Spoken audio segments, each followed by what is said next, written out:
So I must place the union in proper patrol for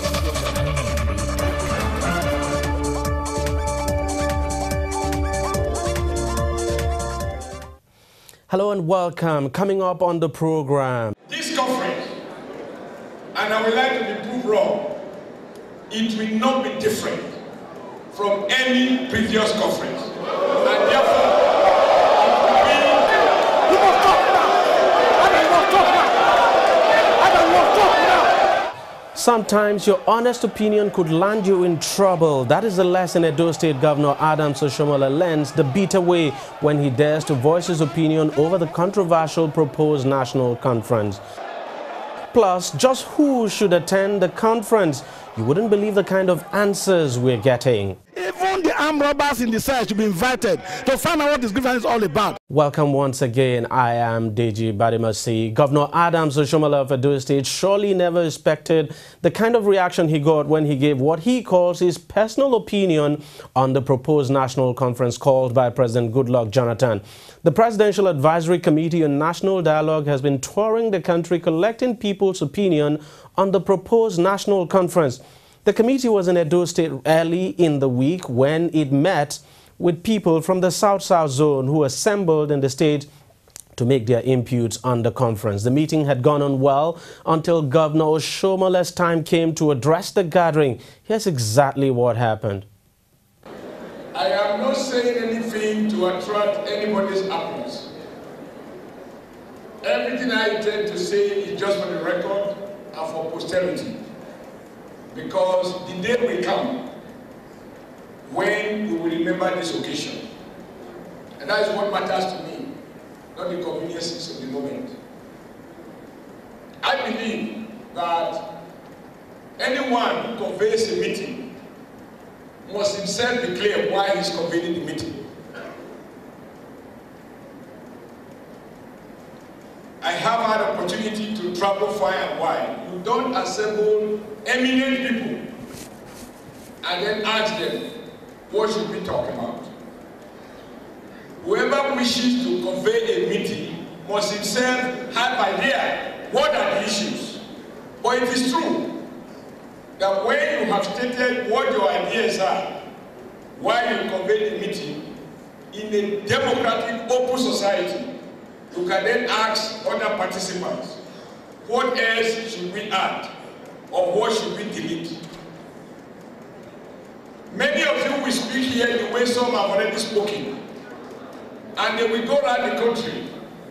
In the end, someone will make up his mind as to what did he hear and what he did not hear. You will have cocktail of suggestions, cocktail of agendas, and so on and so forth. The reason I'm making this point is that when I was in the NSC, the former president convened Nigeria Political Reform Conference. And people traveled from far and wide to discuss those issues.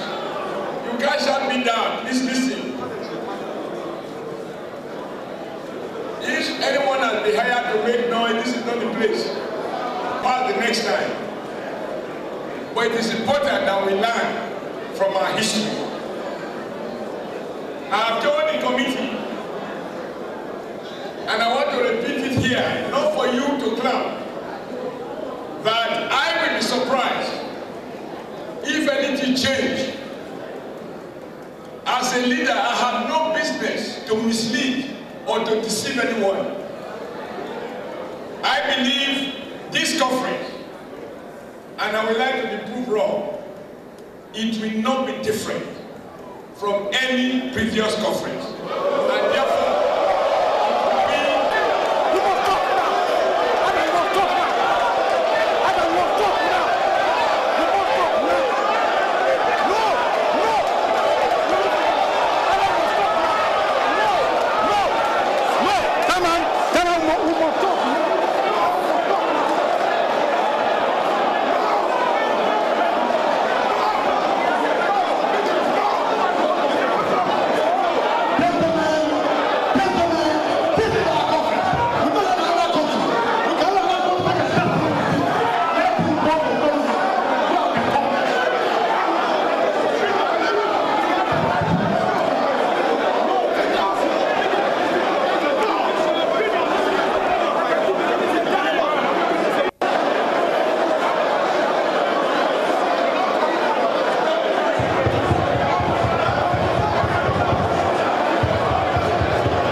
Well, what is perhaps most surprising in that incident is the reaction of one of the members of the committee, retired Colonel Tony Nyam, who shouted the governor down while he was giving his speech, even when the governor had expressly said he was voicing his own opinion. The retired military officer at some point even threatened to resign, as you heard him there, over the issue.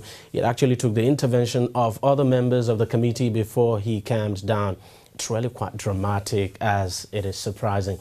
The meeting ended shortly after that incident, and here are some of the reactions after the meeting. We commoners, we don't understand what is happening in the government. Do you understand? We have to be deeply informed, whether it is politics, whether it is the politics that they are playing with the future of the citizens of this country. We don't know, but it's part of the government. So if he's saying that the conference will have nothing to offer for us, then it doesn't mean he's deeply informed. It doesn't mean he's deeply informed and he understands what is happening, because it's a part and parcel of the government. Forget about anything that's happening. If you are a government, if you are in the government, you understand what that is. You understand what the government is saying. So to me, we could have allowed him to conclude his speech. You understand? But the audience isn't giving that opportunity to do so. But to me, I don't have any problem. It's his own opinion, and he's entitled to his own opinion. We are all Nigerians. We know where we all came from. This is a mob reaction that was converted from remote threat to immediate threat. You cannot vouch for all the characters that are in this hall. So when you make statements that are provocative, definitely people will react. But we should note also that he is the authority. He is the authority in Edo State. He is the executive governor elected by the people. So you must, as citizens, respect the authority of the governor. The reaction may not be right. He would have been allowed to express himself. This is just a preliminary stage.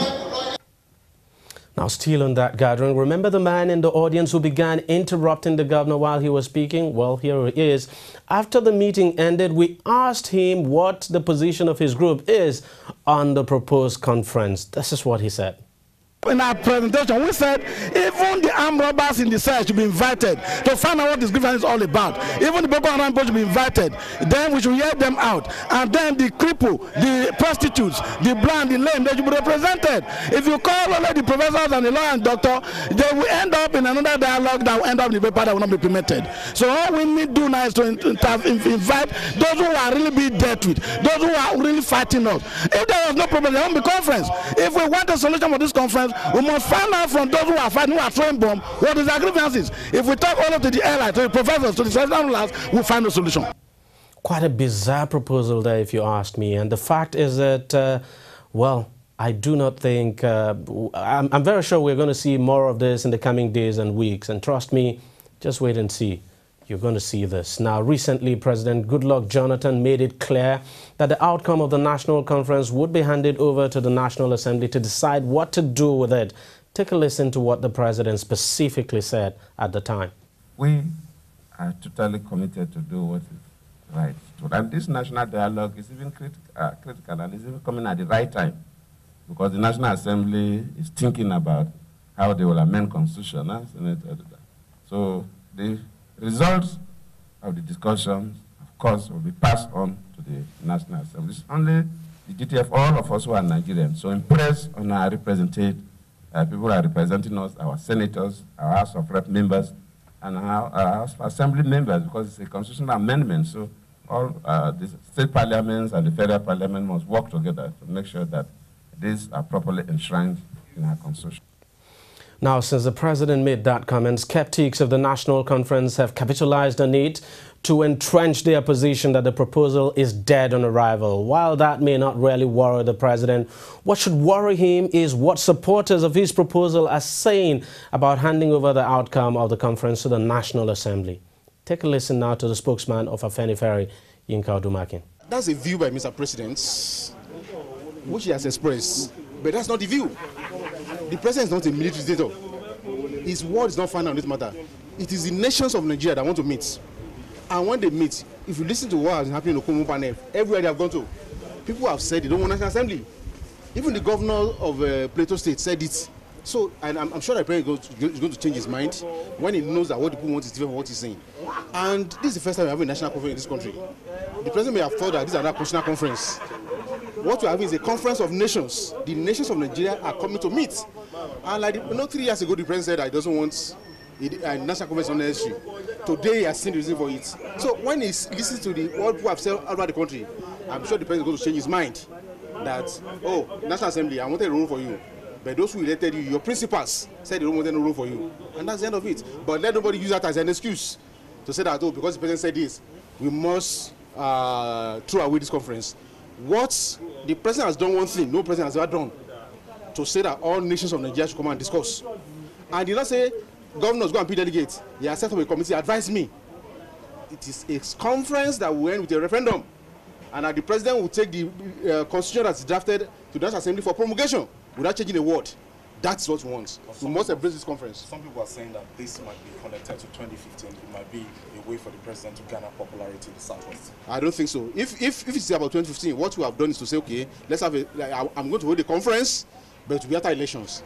So that in that way to have been an electoral promise. But to say that we must discuss this thing before the elections, I don't think it's an election gimmick. And even if it is, the people, we have this one life opportunity, this one chance we must not miss to discuss this country. We know what I've gone through in this country. This structure must change. We must hold it. And let's not continue to play unnecessary politics with this. The major opposition party has said they have not going to participate. Well, that's preposterous. Political parties have no role in national conference. When Lugard came to amalgamate, he didn't amalgamate PDP and APC. He amalgamated the North and the South. It's the nations within Nigeria that want to discuss. Parties have no business in the conference. This is not a politician summit. They can go and hold their politician summit if they want to hold it. But national conference is a conference of nations, not our parties. Okay, Mr. Yika, they believe the National Assembly is saying that it might be an invitation to anarchy. How do you douse this fear if you were to advise the advisory committee? They are talking what they don't know about. Is anarchy not going over the country now without conference? Is there government in Borno State? Is there government in Yobe State? This one can stop the nation from sliding into deeper anarchy. And those guys in the National Assembly, they are self-serving. They think I want to take away their Ghana must go. We are not taking away their Ghana must go, but they can come to share it. Go to there today, all of them, they are writing their names on their accounts, fashion parade. Let them continue. We are not stopping them. But we, their principals, want to talk. They are our tenants. The landlords want to restructure the house. Now, what the Afenifere spokesman didn't say there is that we're dealing with a different kind of tenant here. We'll take a short break now, and when we come back, find out why this man is arguing that INEC should resume funding political parties. Every day, every hour, and every minute, news break in Nigeria. Things happen so fast, it's most times difficult to track and comprehend them. But that's what we do right here on DEJI360. 2015, would you want to come back again? It's like asking Jesus Christ if he knew he was going to die, will you want to come back as the savior of the world again? We do not just help you track the stories, we break them down, explore all the angles, analyze the issues so that you can fully comprehend the stories and use them to make the right decisions.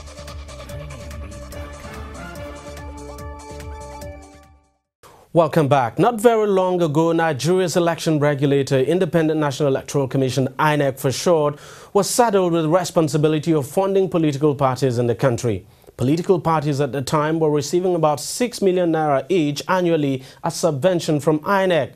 And guess what? At some point, we had over 60 political parties. Today, however, the story is different. The parties are no longer getting the funds, and we no longer have a proliferation of parties as we used to have them in the past. But the man who heads Nigeria's Inter-Party Advisory Council, IPAC, Dr. Tanko Yunusa, wants the situation reversed, saying it is unfair. I sat down with him in our studio recently to discuss this and some other issues. Even when we had a two-party state, even when we have a two-party party, SDP and yes, it was financed by government. And then, interestingly, even their offices up to their local government were being funded by government. Yes, the challenges will have been, people will say, okay, why do you fund political parties because you are using treasury money? What happened to those who find themselves in power? In any political party who finds himself in power, what does he use? He uses government treasury to finance himself. And then they even look at it on a critical basis. Now, when you want to ensure internal democracy, When there is no funding for that political party, you are leaving it to the whims and caprices of any other person who has money to railroad it. So that is what we find, that we have no problem. We have problem of internal democracy. So it becomes very evident that if we want democracy to triumph in this country, there must be a level of public funding that will assist. Let's even take a cue from the general public. Let me even take a cue from the democracy in the world, in the US, for example, where all of us are copying and talking about maybe they have two-party political party system in UK, in US. It's not true. Of course. And now, even then, it's very, very evident that even McCain took public money, $45 million, to finance his own campaign. So, therefore, what is so big deal that if you finance a political party in Nigeria that take its own constitution, that take its own manifesto from Sector 2 of the Constitution of the Federal Republic of Nigeria to finance it so that they can deepen democracy? This is very, very important. We are not saying that the political party should not contribute to the development of the party, but rather what we are saying is that to complement their effort, there must be a level of... So basically, because, I mean, now it appears we are seeing some kind of slowdown in, you know, the formation of political parties. Yeah. It appears so. In the past, it appeared the motivation to form a political party was just that funding people actually got from INEC. But now, because the funding isn't there, we're beginning to see some kind of slowdown. Because if what you're asking now is funding from INEC, funding from the government, if for instance, you had 100 political parties and if something had not been done, if the situation had been allowed to continue the way it was when we had about 62 or 63 political parties, if the situation had been allowed to continue that way, by this time we'll be talking about 100 political parties, and then you're getting funding for 100 political parties. Come on. And when you take a look at the country that is making nothing less than 21 trillion naira, 1% of that particular amount being given to the political party, is it too much? How can you account for the amount of money that has already gone down the road without being accounted for? And then you are talking about the political party who give back to even democracy itself and not be funded. One should expect that the members of political parties should be able to fund them. Yes, yes. They are supporting their political party as it is now. Even if you did not support them, if you did not finance them, they have another way of financing themselves by taking from common treasury to finance the political party. A member of House of Reps goes home with nothing less than $45 million in a year. And it's from there that he finances his own political party. So how do you stop that? Or when you give contract to political party stockhold, what does it do? It affects the system. But because you deny the political party of their own existence, you deny them for survival risk, and yet you challenge them and you audit their account twice in a year, there is no government apparatus in as of today that has that particular check and balances of political parties that way they have. Twice in a year, they audited their account and then publish it. So what you need to advocate rather is that let us put the system in place so that whatever they are getting is being checkmate and published, and anybody that is found wanting should be Are you not saying this because your party, for instance, the National Conscience Party, is a very small party, and some people, I mean, it would make sense to say if your party does not get some kind of funding, it naturally would die. It is amazing to you to know that recently when I met one of the so-called political party that has already won power and was in government at a particular time, confessed and even openly advocated for the same position. Because he noticed that when he was having power, there was opportunity being taken from the government post to finance the political party. Then when that particular government was no more, he now looked at the danger in it. Now he now go back to asking for political party funding.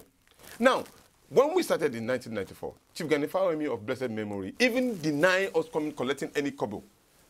We refused to collect from anybody. But when you come to now realize that, this is unfair, the same people that were saying we will not collect from them, they are the ones using the same treasury that all of us have. The problem of this country is how do we distribute the collective wealth equitably to everybody? That is the major problem. So when you deny the political party of survival, what do you expect? You expect, of course, for them to bring up all kinds of problems that will make it very, very difficult for anybody that is in government to do. So in that case, why don't you give them what belongs to Caesar so that things can go well? But if you continue to deny the political party, what we will have is complete anarchy, even in democracy. So as far as we are concerned, so for you, the NCP is a mass mobilization political party. We have never subjected ourselves to be called small. Because what we did has brought up what we have at the moment. It was out of the struggle of the National Conscience Party that we have democracy, number one, in this particular dispensation. It's out of the struggle of the National Conscience Party that we have political party that the open space have all. Now we even have APC, and everybody is even thinking about. It's out of the struggle of the National Conscience Party that every Nigerian have now believe in himself to contest and vote and be voted for. So how can we become small? What future do you see for political parties in Nigeria now that they're not getting funding from us? No. Now the political party are fighting for their rightful place. We want to be recognized as leaders, not being called thieves, rogue, and what kind of names. The political party are making sure that they are at the aim of things.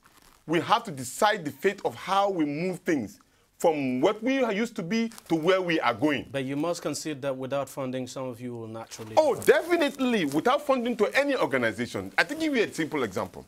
When we talk about civil society groups and all other groups, they get local, international funding. Definitely. The political party don't have. I am a chairman of the National Conscience Party. But you have Wait a minute. I am a chairman of the National Conscience Party, for example. I have never had an official car. But here are some of my other colleagues who belong in civil society group. They have jeeps and all of them. And I am supposed to be. Wait, I am supposed to be the custodian of our collective wealth. I am supposed to be the one that will direct the affairs of the country. I am supposed to be the one that will advocate and direct policies that belong to the federal government. It's just like you having an accountant in an office. You pay him 100 naira in a month, and yet you give him 1 billion naira to take care of. What will happen to that situation? So the fairness must be done to the political parties, who are the custodian of democracy in the first place. We must be given our rightful place. We must be discussed, we must be funded, and we must be given the rightful place to execute what is rightfully belonging to the Nigerian people. If not, there won't be a problem. Honestly, if you ask me, I would say, what is wrong in your members funding you solely? In a situation where you have a country that is heavily pauperized, even the common member is trying to find 3 square meals on his table. Our party, for example, is a peasant and masses-based political party. We're talking about plumbers, bricklayers, and all of them. These particular individuals in themselves are trying to make succor for themselves to survive. So it becomes so difficult for you to ask a member who is trying to find food on his table to win. So these are the situation. And this becomes very evident because some, as a political strategy, some would deny others of enjoying the same goods that belong to all of us, so in order to continue to perpetuate themselves. So if we have to have equitably distribution, then the fairness will come. What we are asking is fairness for every concern. If fairness is being done for every Nigerian, all of these probable social biases that you are seeing wouldn't be happening. Dr. Tanko Yunusa there. He is the chairman of the Inter-Party Advisory Council as well as the national chairman of the National Conscience Party. That's all on the program this week. If you want to watch it again, it is simple. Just go to our website and the link is www.tv360nigeria.com. You'll find the program and lots more. You can also watch us on YouTube by subscribing to our YouTube channel, www.youtube.com/TV360 Nigeria. Follow us on Google Plus at TV360 Nigeria, and you can like us on Facebook. The address is facebook.com/TV360 online. You can also follow us on Twitter. Our handle is at TV360 online. Thank you very much for watching. I am DEJI360. I'll be back again next week. See you then.